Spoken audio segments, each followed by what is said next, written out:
The Kennedys, an American Drama, by Peter Collier and David Horowitz.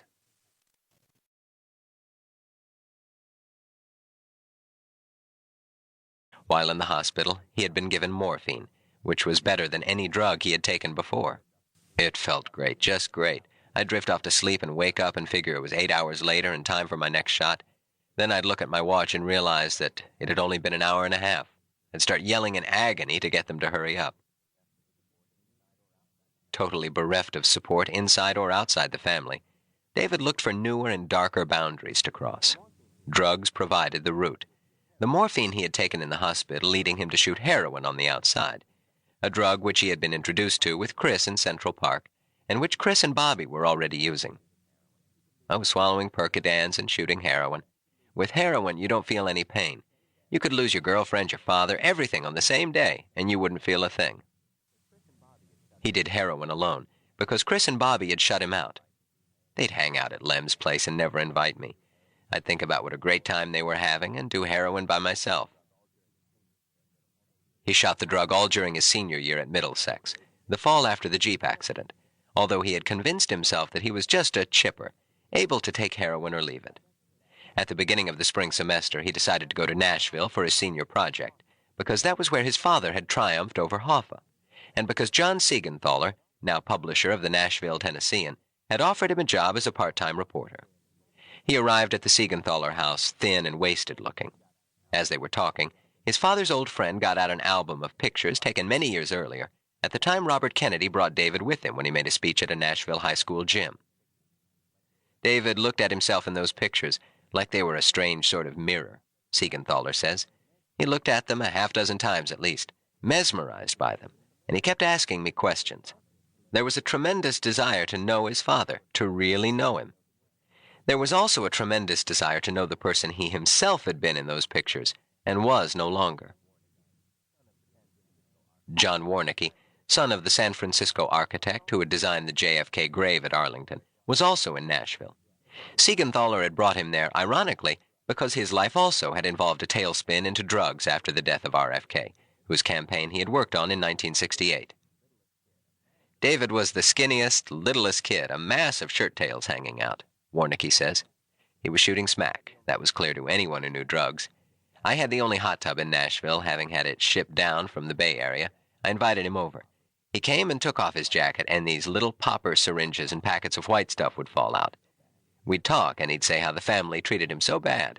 His brothers were doing everything he was doing, and he was the one taking the heat from Ethel. It became clear that he thought of himself, and in fact was what they call in family therapy, the designated sick one, the one whose sickness allows everyone else to feel healthy by comparison.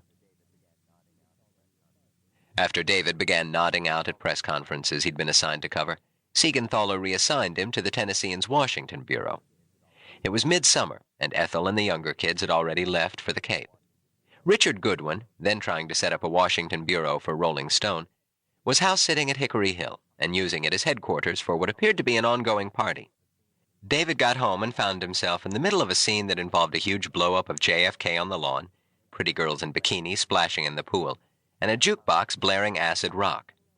A young congressman worried that he might soon have to vote on the impeachment of Richard Nixon was walking around in a bathing suit, drawing on a marijuana cigarette and saying, "Should I vote to impeach, or shouldn't I?" While other party-goers chanted in response, "Impeach, impeach, impeach." After the crowd left, David was alone with Goodwin and Rolling Stone writer Hunter Thompson. Thompson said he wanted to take some acid. David asked if he could join him. Later on, Thompson said to Goodwin in his best gonzo style, "This kid's going to the edge all right, but I don't know if he'll make it back." The assault on the Apurimac was meant to be a celebration of this new reality in the Lem-Bobby relationship.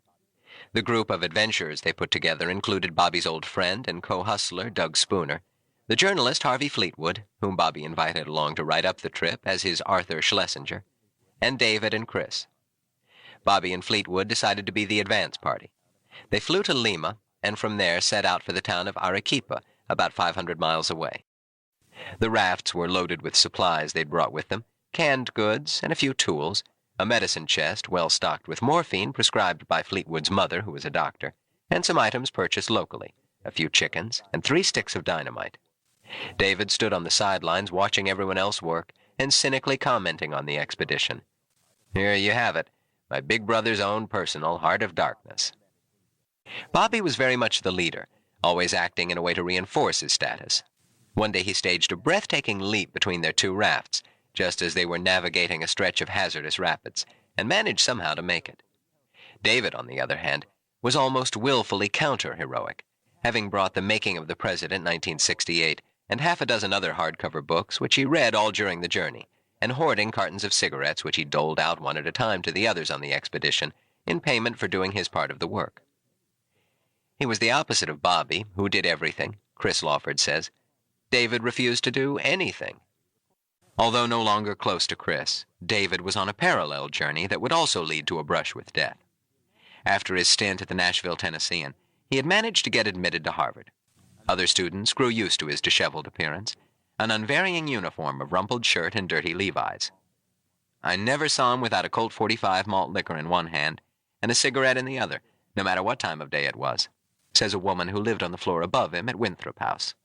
He looked fragile, kind of skeletal, with his terrible pallor. It was so at odds with that healthy Kennedy persona, touch football, sailing, beaches. He spent time with Boston Globe reporter Tom Oliphant, whom he'd met the previous summer while working as a journalist. He'd bring papers over to my apartment in Cambridge, Oliphant recalls, and we would generally talk about school and school subjects. Sometimes he'd come over and just sit.